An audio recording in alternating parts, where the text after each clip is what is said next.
Hello, welcome back to the YouTube channel. I am Nick from Australia. Welcome to the Sunday Football Review for round 11 of the NRL. We saw two games of football.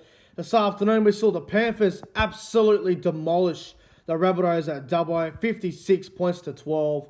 And we just saw the Manly Warringah Seagulls go down to Bankwest Stadium and get a win over the Parramatta Eels. They're one of their big rivals, 28 points to 6. If you guys are new to the channel already, make sure you guys like the video and subscribe to the channel as well.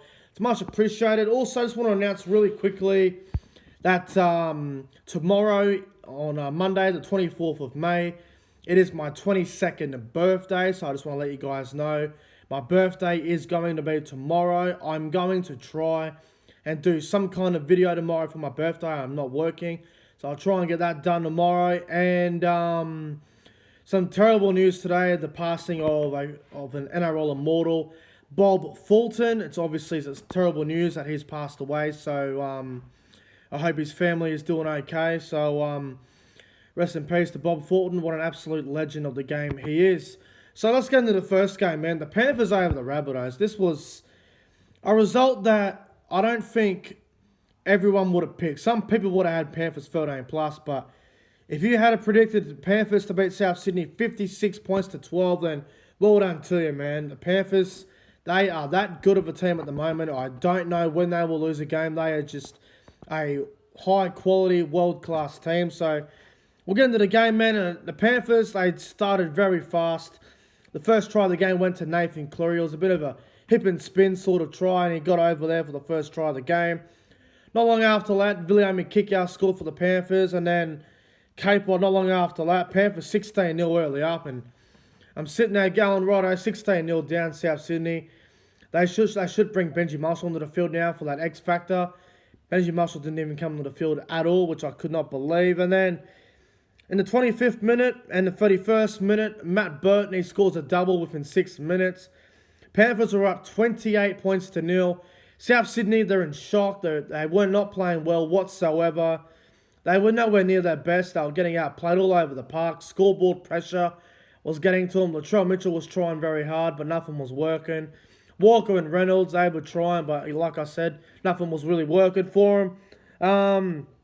Right before half-time, Josh Mansell scores a try against his former side, so I'm sure Mansell would have liked that one. And half-time, the Panthers led 28 points to 6, and I'm going, it's still a big ask for South Sydney to come back. You know, I thought if maybe they scored the first try in the second half within 5-10 minutes, they might have a shot of making a comeback. But, you know, it just wasn't to be, you know. And then in the 57th minute, a try to Nathan Cleary.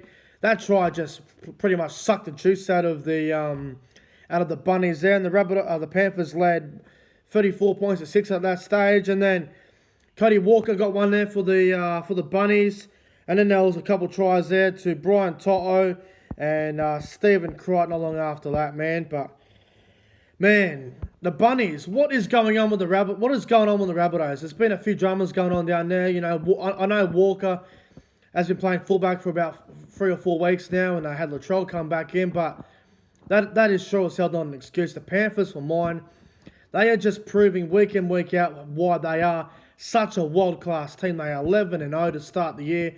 They are probably the team to beat at the moment, and they are playing with so much confidence and so much strike power. They're going to be hard to beat come finals time. And as for the Rabbitohs, well, I think they need to take a good hard look at themselves in the mirror and just be like, do we want to be a top 4 side? Do we want to be competing for that premiership? Because at the moment, South Sydney look like a team that doesn't even want to be playing finals football. They look terrible at the moment, the Rabbitohs. So they got a lot of things to work up on. South Sydney, they got a big game next weekend against Parramatta, and they got smashed today by Manly today as well. So that'll be a big game for both sides next week. But the Panthers, man, their forward pack just rolled straight through. Nathan Cleary just pulling the strings. He's just proving why he's the best player in the world at the moment. He's just out of this world, Nathan Cleary. So the Panthers get the win, 56 points to 12, and I thought that was sensational. My top 3 players on ground for the Panthers and Rabbitohs game. Number 3, I'm going to go with James Fisher-Harris. I thought he was terrific in the middle once again. Number 2, I'm going to go with Matt Burton. He scored 3 tries today and he had a great game. And number 1, my man the match, He scored 2 tries and he's just playing unbelievable at the moment. My man of the match, Nathan Cleary, he was just incredible today. He gets the man of the match for the Panthers win over the Rabbitohs. And now let's go on to the next game, man. I can't believe this.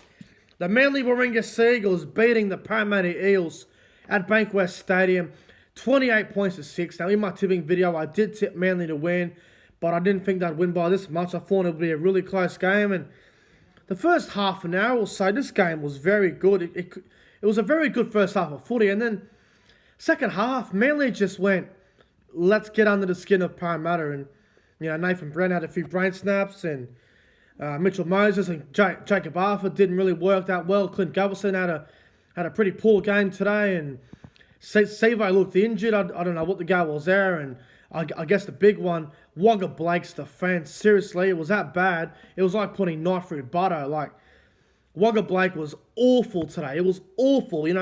Wagga Blake was that bad. Maybe he needs to have some juice. Maybe put some water in there. I don't know, put some milk in there as well. I don't know, man. It was that bad, but we'll get into the game, man. The Manly Seagulls, they got up to a great start there in the 8th minute. Brad Parker scoring the first try of the game. Manly off to a great start. And then not long after that, a try to Clint Gutherson for the Eels in the 13th minute. And then Kyle Lawton scored one for the Seagulls. Manly led 10 points to 6.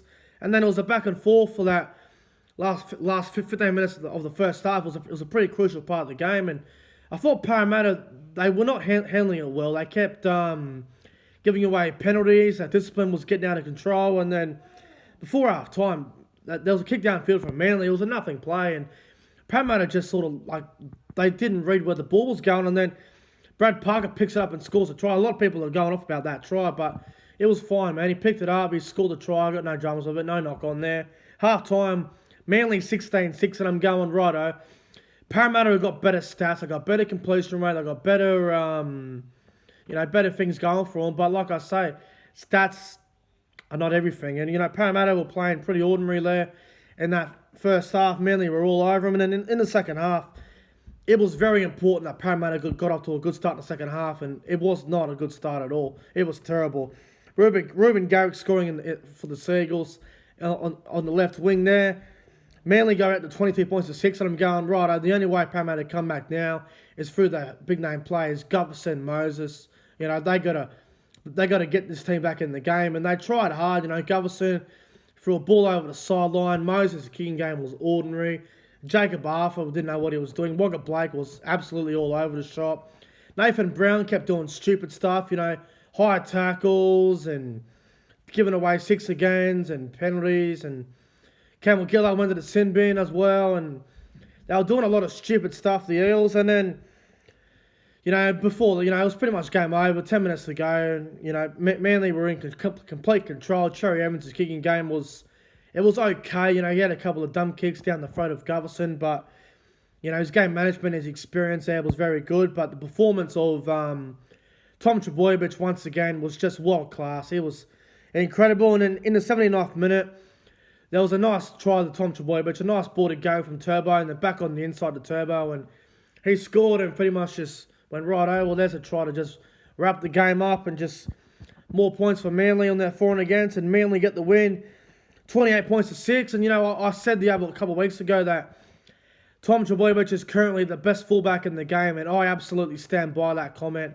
He is absolutely incredible, Tom Trbojevic, Ran over 270 metres today. He was all over Clint Gutherson. And, the battle of the fullbacks was won by Tom Trbojevic by a landslide. But, some of the Parramatta players who I thought had a go. Opacek was okay in periods. He was probably one of their best, which is actually quite rare to say. Who else played well for Parramatta? I thought Joey Lussick came on and did a good job. I thought Reid Marnie had a really poor game.